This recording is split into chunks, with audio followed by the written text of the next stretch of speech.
June. Because of Mr. Terupt by Buyea. Final Act, Scene 1. Welcome to the last day of school, where there's music and movies and games, singing and laughing and smiles all around, cakes and cookies and fun for everyone. At least that's what the last day of school is supposed to encompass. Ours didn't. Crying wasn't anything I had ever experienced on any last day of school, but crying was what I felt like doing. And I know I wasn't the only one. We had held tremendous hope for our teacher to be with us by the end of the school year, but he wasn't. I kept wondering about the Mr. Terupt I didn't know. I've thought a lot about it since that day in the waiting room. Everyone likes Mr. Terupt, but nobody is that close to him, except for Miss Newberry. But even she hopes to get closer.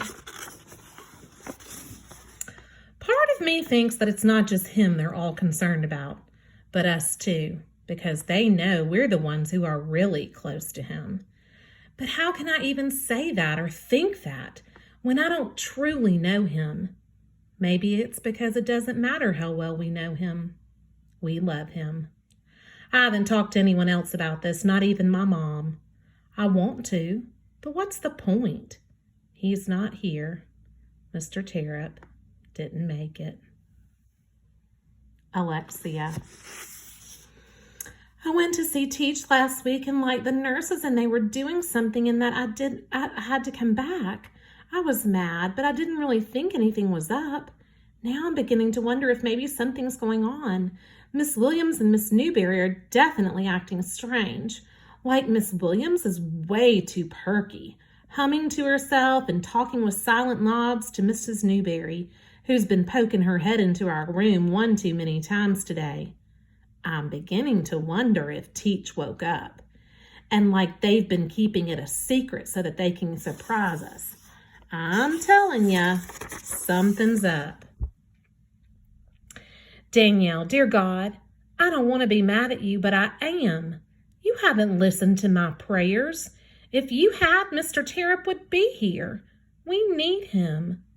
Why didn't you give him back to us? Anna. Miss Williams makes me mad. Our whole class is feeling terrible except for her. She seems happy, walking around with that bounce in her step. I even heard her humming at one point, but she quickly stopped when she realized I had noticed. Is she really that happy to get this year over with? And then the thought hit me. Does she know something that we don't? Luke. No, Mr. Terupt. Suddenly, things changed drastically for me. I'd kept believing that he was badly hurt and would recover. But now that the year is over, the thought of him not making it seems very real. I'm scared. Jeffrey.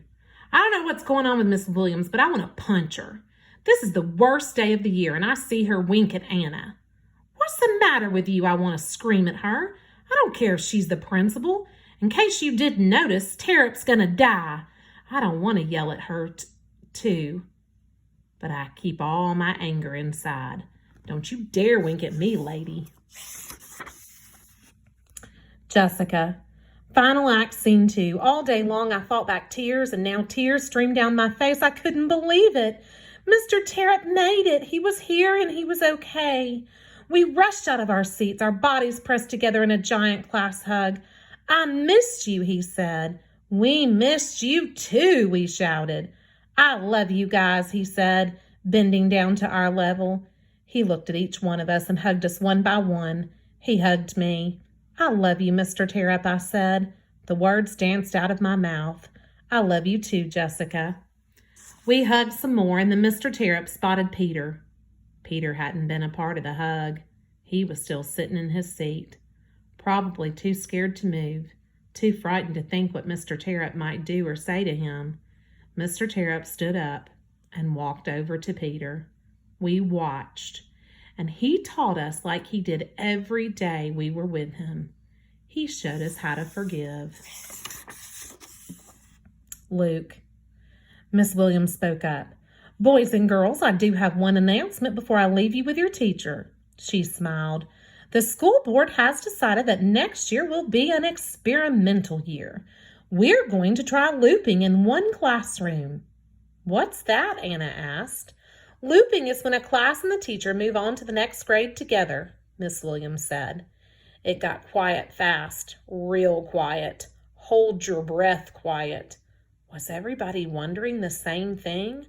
I looked around and Jessica smiled and nodded at me. "Boys and girls, next year your class will be looping," Miss Williams said. "With Mr. Terupt?" Anna asked.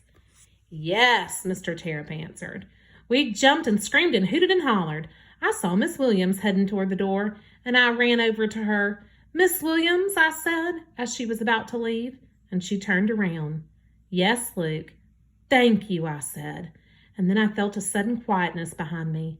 The rest of my class stopped and took notice of Miss Williams. "Thank you, Miss Williams," voices called. She looked at Mr. Terupt, and I was close enough to hear her say, "There's magic in this room with you here, Mr. Terupt. Magic." And she hugged him and left. Alexia. "Teach made it. He showed up on the last day with no warning. It was the biggest surprise ever."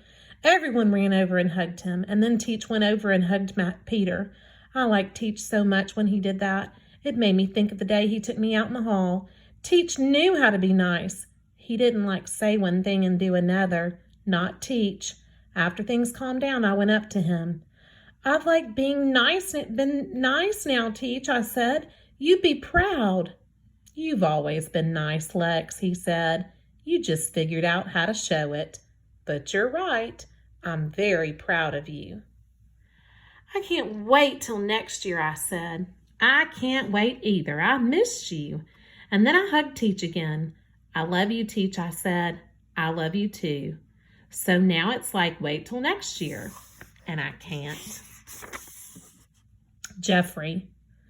Sometimes school can actually be great, and next year's going to be just that because Terupt's back. I didn't think he was going to make it. I thought he was going to die like Michael did. I tried to help Michael and it didn't work. I don't know if I helped Terupt at all, but he made it. I ran and got help when he fell down in the snow. I ran inside and got the nurse and made them call 911 and got Miss Williams. I did that. Was that enough? I watched Terupt hug Peter. He didn't blame anyone. Jessica told me that it wasn't my fault that Michael died. Maybe you just do the best you can because you can't control what happens in the end. I guess it's okay to hope for things. Sometimes it works out. Slowly, I'm getting my mom and dad back. There isn't silent between us anymore, though they still don't talk to each other very much. Mom is out of her pajamas, but never out of the house. That's okay for now. She's starting to try to get better like me and Dad. I hope things get better between them. I miss my brother, but I'm real glad we got Mr. Terupt back. And I think I found some reason for all of this. I never would have been the one to break the silence between me and Mom and me and Dad if it weren't for Terupt's accident. I wanted so bad to tell him how much I loved him, and I didn't know if I was going to get the chance when he was in that coma. And that was when I knew I didn't want to miss the chance with my parents. So I broke the silence. I'm glad too. I'm happy. Anna. The last day turned out to be a great day. Mr. Terupt made it. I've never felt so happy. My throat, my belly, my heart, they all burned with happiness and probably relief too.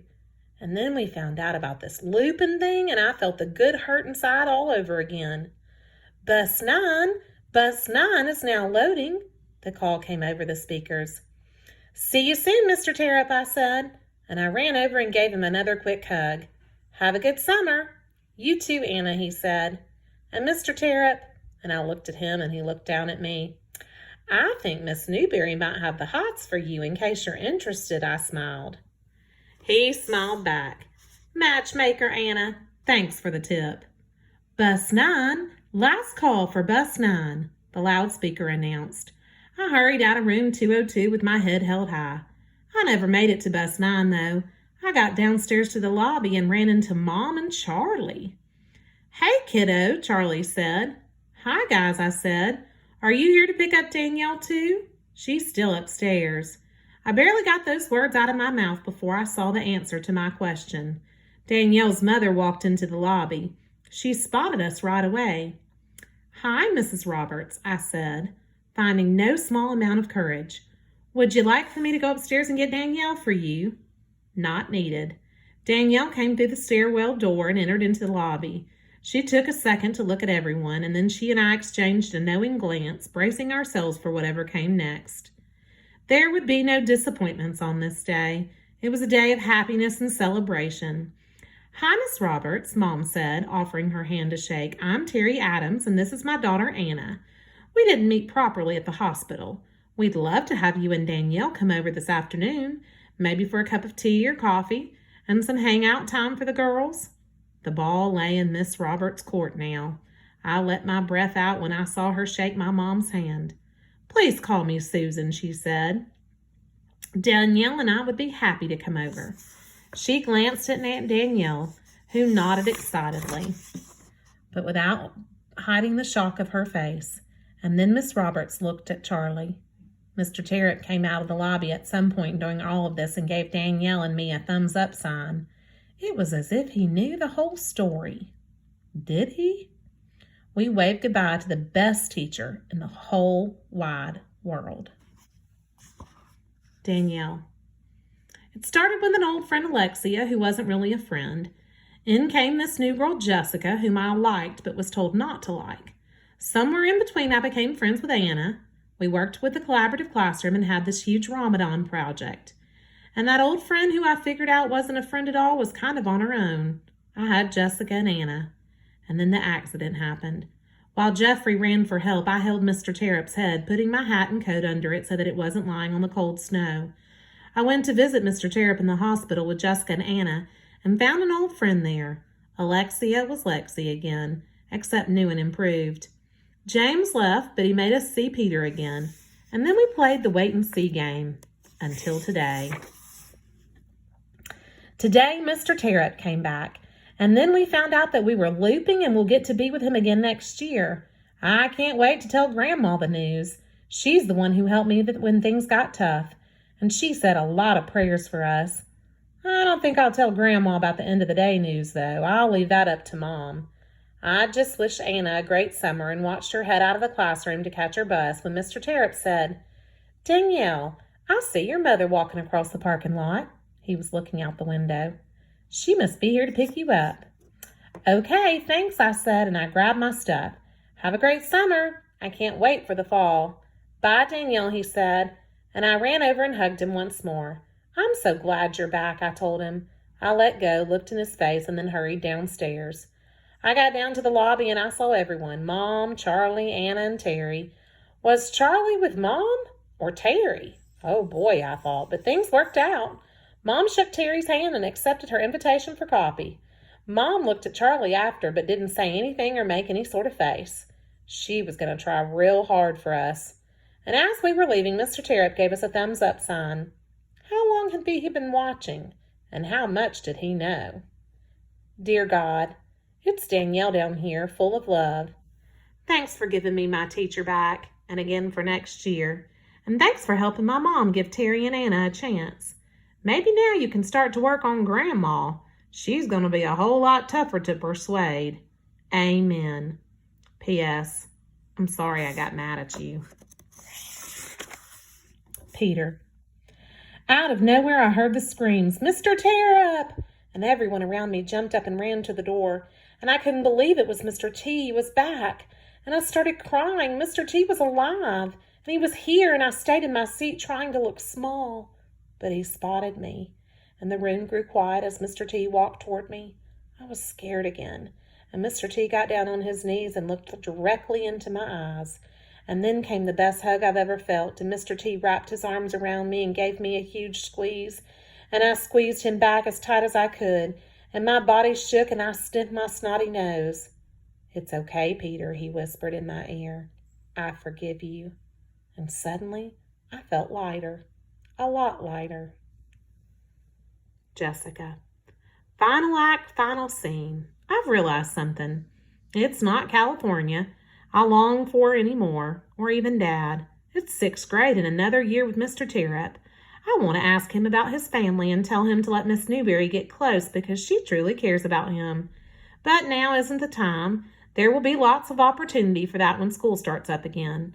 I need to enjoy this curtain call. I've read a lot of books, but I think ours is a great story. And I know Mr. Terupt would agree. It's a happy ending. Luke. I remember thinking 6th grade. We're going to be in 6th graders, and Mr. Terupt is going to be my teacher, our teacher. I thought of Miss Williams' word magic. I looked at Mr. Terupt sitting with some of my classmates, and I thought, she's right. There will be magic. He's my teacher, the dollar word man, Terupt. Dollar word. The end.